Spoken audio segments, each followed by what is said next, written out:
ಯುಗದ ಕವಿ, ಜಗದ ಕವಿ, ರಾಷ್ಟ್ರಕವಿ ಕುವೆಂಪುರವರು ಸಾಹಿತ್ಯ ಲೋಕದಲ್ಲಿ ಕತೆ ಕವನ ಕಾದಂಬರಿಗಳ ಮಳೆ ಸುರಿಸಿದವರು. ಆ ವಿಶ್ವ ಮಾನವನನ್ನ ಜಗತ್ತಿಗೆ ಕೊಟ್ಟಿದ್ದು ಕುಪ್ಪಳ್ಳಿ ಎಂಬ ಊರು. ಸುರಿಯೋ ಮಳೆಯಲ್ಲೇ ಆ ಊರನ್ನ ತಲುಪಿ ನಿಂತಿದ್ದೆ.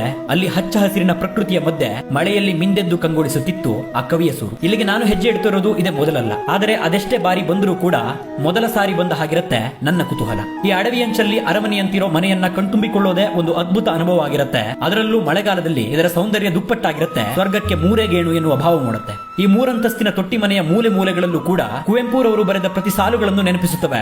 ಮಲೆಗಳಲ್ಲಿ ಮದುಮಗಳು, ಕಾನೂರು ಹೆಗ್ಗಡತಿ ಎಂಬ ಕಾದಂಬರಿಗಳು ಇಲ್ಲೇ ನಡೆದವೇನೋ ಅನ್ನೋ ಭಾವನೆಯನ್ನು ಮೂಡಿಸುತ್ತವೆ. ಈ ಮನೆಯ ತುಂಬೆಲ್ಲ ಕಾಣೋದು ಮಲೆನಾಡಿನ ಮನೆ ಮನೆಗಳಲ್ಲೂ ಬಳಸಿದ್ದ ಪ್ರಾಚೀನ ವಸ್ತುಗಳು, ಕುವೆಂಪುರವರು ಬರೆದ ಪುಸ್ತಕಗಳು, ಬಳಸಿದ ವಸ್ತುಗಳು, ಸಂದ ಪ್ರಶಸ್ತಿಗಳು ಮಾತ್ರ ಇಲ್ಲೇ ಕಳೆದು ಹೋಗುವಂತೆ ಮಾಡುವುದರಲ್ಲಿ ಹೆಚ್ಚಿದೆ. ಗೋಡೆ ಮೇಲಿರೋ ಅರ್ಥಗರ್ಭಿತ ಸಾಲುಗಳ, ಮೆಲುಧ್ವನಿಯಲ್ಲಿ ಕೇಳಿಬರೋ ಅದ್ಭುತ ಸಂಗೀತಗಳ, ಕುವೆಂಪುರವರ ಹಳೆಯ ಭಾವಚಿತ್ರಗಳ ಪಾತ್ರ. ಈ ಮನೆಯ ಒಳ ಹೊಕ್ಕರೆ ಸಮಯ ಸರಿಯೋದೇ ಗೊತ್ತಾಗಲ್ಲ, ಹೊರಬರೋಕು ಮನಸ್ಸಾಗಲ್ಲ. ಮನೆಯೊಳಗಿನ ಸುತ್ತಾಟದ ಮಧ್ಯದಲ್ಲೇ ನೆನಪಾಗಿತ್ತು ಆ ದಟ್ಟ ಕಾಡುಗಳ ಮಧ್ಯದಲ್ಲಿರೋ ಕವಿಯ ನೆಚ್ಚಿನ ತಾಣ ಕವಿಶೈಲ. ಈ ಕವಿಶೈಲವನ್ನ, ಇಲ್ಲಿಯ ಸೌಂದರ್ಯವನ್ನ ಸಾಮಾನ್ಯರಿಂದ ವರ್ಣಿಸೋದು ಸಾಧ್ಯವಿಲ್ಲ ಅಂತ ಅನ್ಸುತ್ತೆ. ಇದರ ಬಗ್ಗೆ ಕವಿಯೇ ಬರೆದಿದ್ದಾರೆ. ಆ ಸಾಲುಗಳನ್ನ ಅನುಭವಿಸಿದವರಿಗೆ ಅದರ ಅರ್ಥವಾಗುತ್ತೆ. ಓ ಕವಿಶೈಲ, ನಿನ್ನ ಸಂಪದವೇನಿನಿತು ಬನ್ನಿ ಸರಳವು ಕವನದಲ್ಲಿ, ಬೆಳಗಿನಲ್ಲಿ, ಬೈಗಿನಲ್ಲಿ, ಮಾಗಿಯಲ್ಲಿ, ಚೈತ್ರದಲ್ಲಿ, ಮಳೆಯಲ್ಲಿ, ಮಂಜಿನಲ್ಲಿ, ಹಗಲಿನಲ್ಲಿ, ರಾತ್ರಿಯಲ್ಲಿ ದೃಶ್ಯ ವೈವಿಧ್ಯಮಂ ರಚಿಸಿ ಭುವನದಲ್ಲಿ ಸ್ವರ್ಗವಾಗಿ ನನಗೆ.